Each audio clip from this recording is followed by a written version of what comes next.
আসসালামু আলাইকুম, সবাই কেমন আছেন? কীভাবে অল্প পরিমাণে মুরগির মাংস দিয়ে স্পাইসি চিলি চিকেন রান্না করবেন সেই রেসিপিটা আপনাদের সাথে শেয়ার করব। রেসিপিটাকে দেখার আগে প্লিজ একটা লাইক দিয়ে পুরো ভিডিওটা কন্টিনিউ করবেন। তো চলুন মূল রেসিপিতে চলে যাই। প্রথমে আমি এখানে মুরগির মাংস নিয়ে নিয়েছি। তো আমি এখানে মুরগির বুকের মাংস নিয়ে নিয়েছি এবং এগুলো লম্বা করে কেটে নিয়ে নিয়েছি। তো আমি আমার পরিমাণ অনুযায়ী নিয়ে নিয়েছি, আপনারা বাড়িয়ে কমিয়ে নিতে পারেন। এবং নিয়ে নেব আমি সবজি। এখানে আমি গাজর নিয়ে নিয়েছি, ক্যাপসিকাম, টমেটো।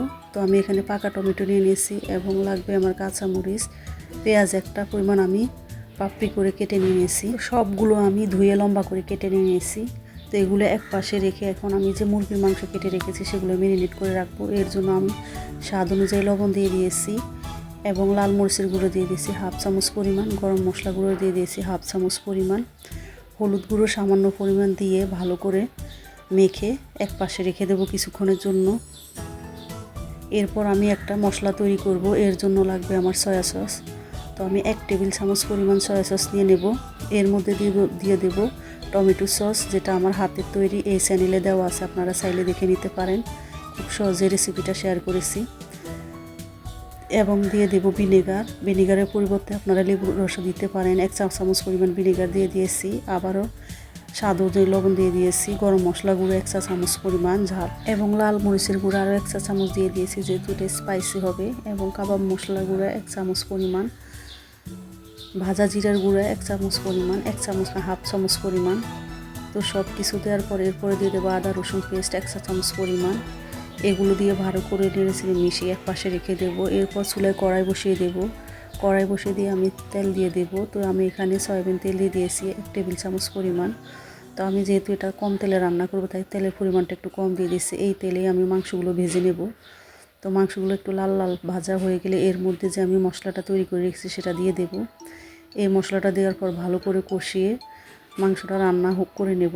কিছুক্ষণ রান্না হয়ে গেলে ঝোলটা একটু গাঢ় হয়ে গেলে এর মধ্যে দিয়ে দেব আমি কেটে রাখা সবজিগুলো। তো এই সবজিগুলো দেওয়ার পর সবজি থেকে কিছুটা পানি ছেড়ে দেবে। ওই পানিতে সবজিটা সেদ্ধ হয়ে যাবে। আর এমনিতেই শীতকালীন এই সবজিগুলো তাড়াতাড়ি সেদ্ধ হয়ে যায়। আপনাদের যদি সেদ্ধ করার জন্য পানির প্রয়োজন তাহলে সামান্য পরিমাণ পানি দিতে পারেন।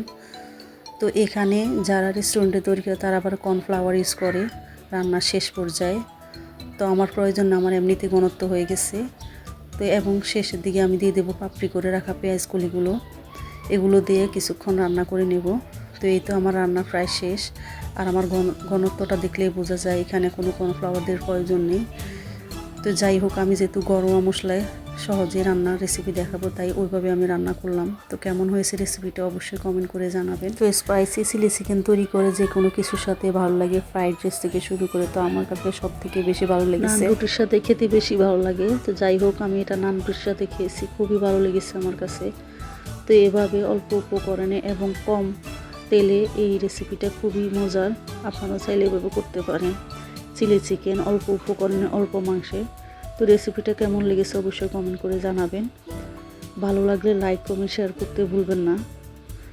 তো সবাই ভালো থাকবেন। এরকম সহজ আরও রেসিপি পেতে চ্যানেলটি সাবস্ক্রাইব করে রাখবেন। তো সবাই ভালো থাকবেন। নতুন কোনো ভিডিও নিয়ে আবারও হাজির হব। আল্লাহ হাফেজ।